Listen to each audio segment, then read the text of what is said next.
వి gold trusted gold buyers మీరు తాకట్టు పెట్టిన బంగారాన్ని విడిపించి ఈ రోజు ఉన్న మార్కెట్ ధరకు కొనబడను.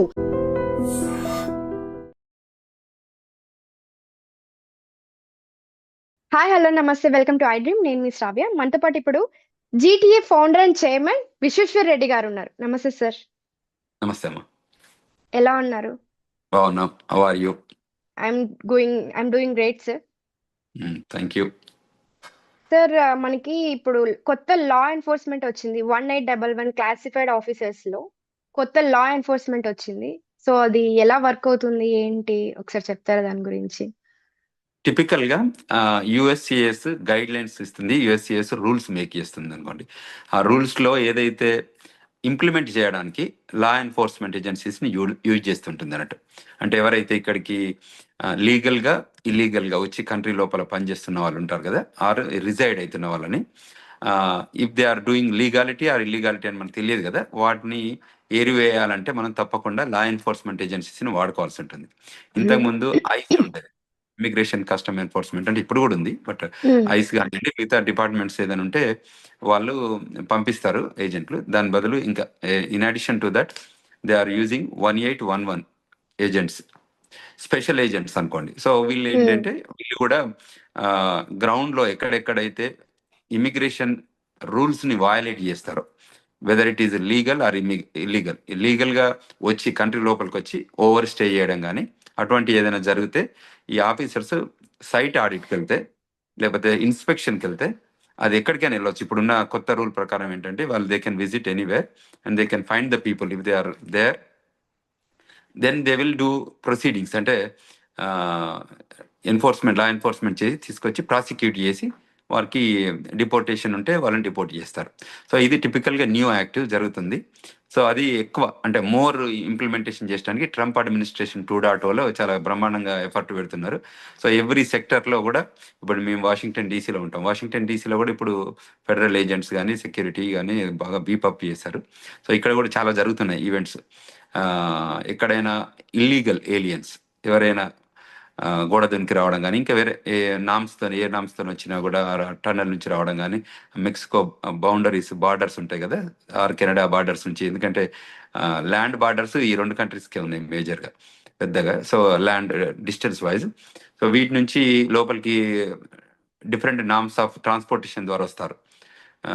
సో వచ్చి ఇక్కడే సెటిల్ అయితే వాళ్ళు ఉంటారు, కొందరు వాకింగ్ నుంచి రావచ్చు, ఎందుకంటే ఇది it's only a wall bearing both countries. Border లాగా ఉంటుంది, ఒక వాల్ గోడ కట్టారు. సో సమ్ ప్లేస్లలో ఫెన్స్ ఉంటుంది. సో వాటిని కూడా అక్కడక్కడ బ్రేక్ చేసుకొని కానీ లేకపోతే టన్నల్ రూపకంగా కానీ కింద టన్నల్ చేసుకుంటుంటారు వీళ్ళు. తర్వాత వాల్ని జంప్ అవుతుంటారు. అంటే చాలా లాంగ్ బార్డర్ ఉంటుంది అన్నట్టు. అందులో సమ్ టైమ్స్ పోలీస్ ఆఫీసర్స్ లేని ప్లేసెస్ ఉంటాయి కదా, అక్కడ వాళ్ళు జంప్ కావడానికి ఆస్కారం ఉంటుంది. అట్లా వచ్చిన వాళ్ళందరినీ ఇప్పుడు ఈ ఆఫీసర్స్కి నౌ దే ఆర్ డూయింగ్ చాలా థరో ఇన్వెస్టిగేషన్ చేసి ఇన్స్పెక్షన్ చేసి పట్టుకొని వాళ్ళని డిపోర్ట్ చేయడం. ఎండ్ గోల్ ఏంటంటే దీన్ని డిపోర్ట్ చేయడం. సో డిపోర్టేషన్ ప్రాసెస్లో వాళ్ళు they use all the law enforcement ఏజెన్సీస్ని చూసి తర్వాత కోర్టు సిస్టమ్ ద్వారానే పంపిస్తారు. అంటే everything they do procedurally, but ఇది the departments are more inspection oriented ఇప్పుడు అంటే ఎక్కడెక్కడ ఉన్నారో వాళ్ళని పట్టుకోవడానికి this is the process they follow. So and they are hired more people అన్నట్టు టు డూ ది యాక్టివిటీ. ఈ యాక్టివిటీ చేయడానికి ఆఫీసర్స్ కావాలి కదా, ఆ ఉద్దేశంతో దీన్ని రిక్రూట్మెంట్ జరగడం జరిగింది. ఓకే, దీనికి ఎలా వర్క్ అవుతుంది అంటారు సార్?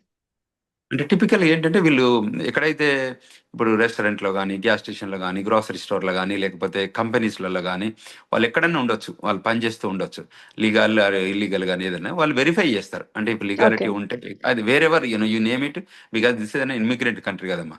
ఇక్కడ ఏ డిపార్ట్మెంట్లో కూడా ఎక్కడ ఏం పని చేసినా కూడా అవి రెస్ట్రిక్షన్స్ ఏమన్నా ఉంటాయా సార్ దీనికి?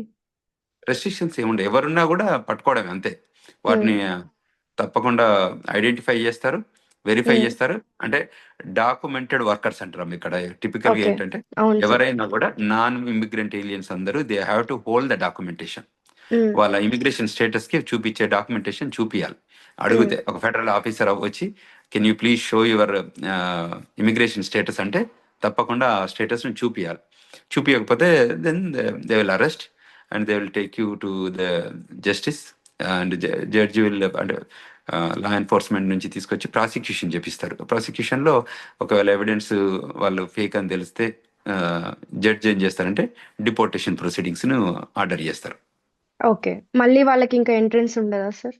అంటే వయలేషన్ చేసిన దాన్ని బట్టి అమ్మా, వాళ్ళు ఎంతవరకు ఓకే. వయలేషన్ చేశారు, ఎన్ని నెలలు ఉన్నారు కంట్రీలో అన్న దాన్ని బట్టి బార్ ఉంటుంది. వాళ్ళు ఓకే. 6 months బారా, 6 months ఎంతవరకు ఉన్నారు, 6 months తర్వాత ఉన్నారా, 1 year తర్వాత ఉన్నారా అని చూస్తే 5 years బారా, 10 years బారా వాళ్ళకి depends on okay. The size. Depends on their violation అనుకోవచ్చు. కరెక్ట్. సో అప్పుడు బార్ ఓకే. చేస్తారు. అంత ఓకే. ప్రొసీజరల్ గా, అంటే ఇట్ ఇస్ లిటరలీ ప్రొసీజరల్ గా, అంటే నాట్ ఇంటెన్షనల్లీ అరే వీళ్ళని చేయాలి వాళ్ళని చేయాలంటే కదా. ఎవరు మిస్టేక్స్ చేసినా, ఎవరు వయలేట్ చేసినా they have to be bound to the law of the land. Okay. Okay sir. Thank you so much sir. Thank you.